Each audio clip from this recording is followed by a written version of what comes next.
गुरुदेव और माँ गायत्री के चरणों में कोटि कोटि नमन। आप सभी को प्रणाम। मंत्र जप का गूढ़ रहस्य क्या है? मंत्र जप के समय अर्थ की भावना और चिंतन भी आवश्यक है। साधारण स्थिति में ये स्वाभाविक रूप से भी चलता रहता है। उदाहरण के लिए ओम का जप करने पर निर्गुण निराकार परमात्मा का स्मरण होता है।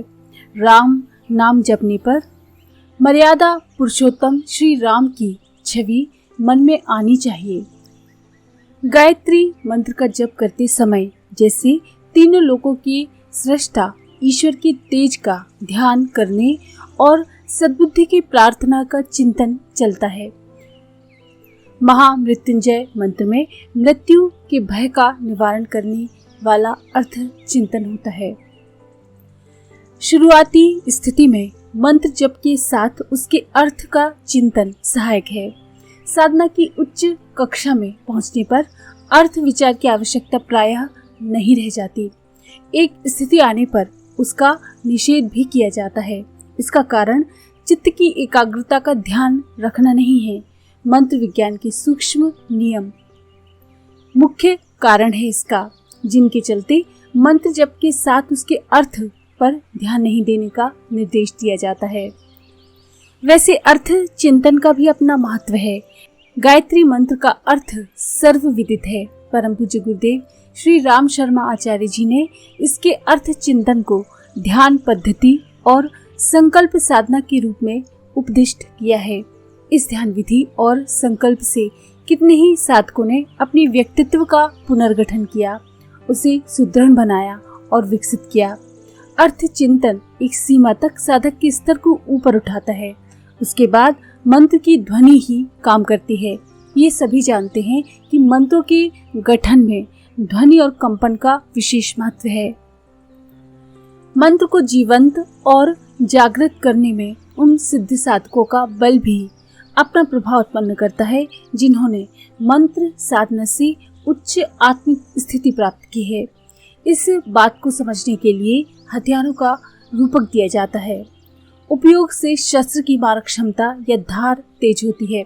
जितने लोग उसे चलाते हैं उतनों का बल और प्रयोग शस्त्र को समर्थ बनाता है।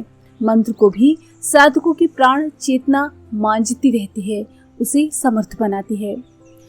किसी समय मंत्र की सामर्थ्य निरूपित करने के लिए उसके जप को सिद्धि सामर्थ्य का उदाहरण दिया जाता था।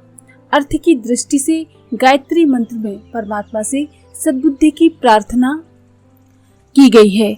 चारों वेदों के 20,000 मंत्रों में से 100 से भी ज्यादा मंत्र हैं जिनमें सद्बुद्धि की कामना है।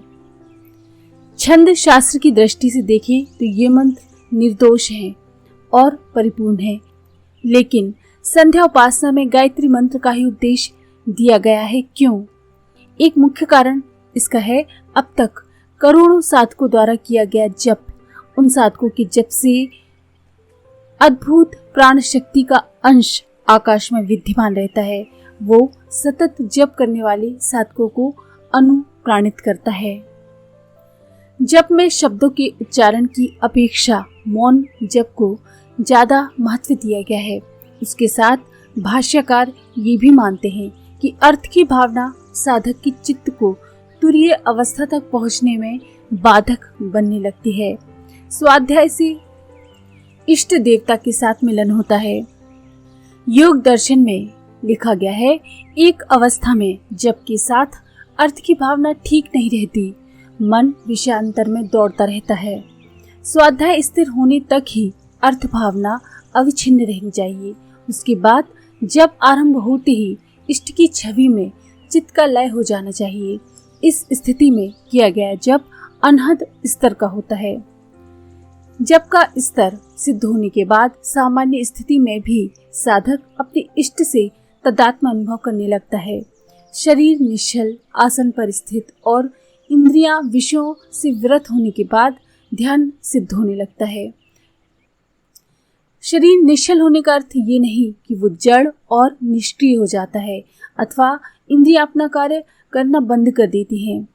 शरीर की सामान्य गतिविधियां अपनी गति से चलती रहती हैं। परिवर्तन सिर्फ ये होता है कि राग, द्वेष, हर्ष, अमर्ष के रूप में होने वाले प्रभाव बंद हो जाते हैं। मनीषी श्री अरविंद ने भी अर्थ के पचड़े में ज्यादा ना उलझने की सलाह दी है। कुछ वेद मंत्रों का अर्थभाष्य करने के बाद उन्होंने ये कहते हुए विराम दे दिया था कि इतना ही पर्याप्त है। वैदिक मंत्रों का अर्थ नहीं, उनका पाठ महत्वपूर्ण है। विधि पूर्वक पाठ करना ही व्यक्ति के चित्त में उस मंत्र के देवता को अवतरित कर देता है। भली भांति उच्चारण सीख लिया जाए, ये ज्यादा आवश्यक और उपयोगी है। मंत्र ही नहीं, अलग अलग स्तुतियों और शास्त्रों के पाठ का भी ज्यादा जोर दिया जाता है। बार बार उनका उच्चारण चित्त को संस्कारित करता है। कुएं से पानी खींचते हुए कोमल रस्सी की रगड़ से पत्थर पर भी निशान पड़ जाते हैं।